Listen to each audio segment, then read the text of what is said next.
Hey, Macklemore, can we go thrift shopping? What?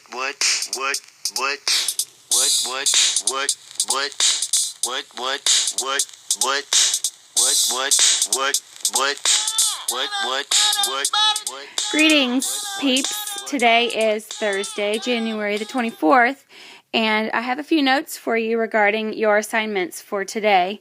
Let's start with your word maps.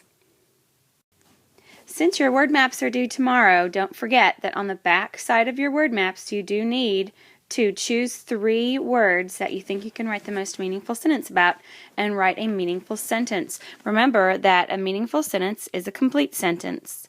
That means it has a subject, it has a verb, it has beginning, a capital letter at the beginning and punctuation at the end. And then remember that a truly meaningful sentence is so full of context clues that the meaning of that vocabulary word is irrefutable. In other words, there's no argument involved about what that vocabulary word means because you built so much meaning into the actual sentence. And then also don't forget to do 3 little mnemonics for each of your vocabulary words. Remember that a mnemonic is some sort of visual reminder. It's a picture or a phrase or something along those lines, a memory device to help you remember what that vocabulary word means. This is important because you have a vocabulary quiz tomorrow. A quick note about your vocabulary quiz tomorrow. If you want to take a sneak peek at what your vocabulary quiz will look like, then you need to log into Edmodo and take a look.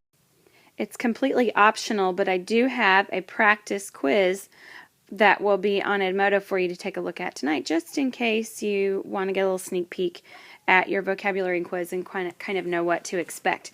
I won't give you extra credit for it, nor will I penalize you if you choose not to look at it, but I promise you, you will be glad that you did. All right, let's talk just another quick minute about your assignment at Kia.com. If you completed a hard copy of the review yesterday, the review assignment that's posted online, then you do need to take your answers and transfer them into Kia so that I have a record of it on the computer on my website. If you can't access Kia, then obviously your only option is to turn in a hard copy, but if you do, I prefer that you have your answers online. So when Miss Bell gives you back your hard copy, then just log into Kia and just transfer your answers from one place to the other. While you're working, while those of you who haven't kept up with your assignment, while you're working, the rest of the class will be listening to one of my very, very favorite short stories ever called The Landlady. This is an excellent story that is full of foreshadowing, which, if you remember, that foreshadowing is a hint or clues about what is to come. If you pay close attention to the foreshadowing in the story, you will realize what happens to our protagonist, Billy Weaver, at the end of the story. Your responsibilities today are to read and listen to the story along with the audio that Miss Bell's going to play for you. Don't get scared, it's just a story. Be sure that you're paying attention to all those little bitty clues. There's this tendency with the story, The Landlady, for students to get to the end and go, what? What in the world just happened? But if you really pay attention to it, then you'll probably catch on. And if you don't, then my suggestion is that after listening to it once, go back and read it again, and then maybe that second time you'll pick up on those foreshadowing clues.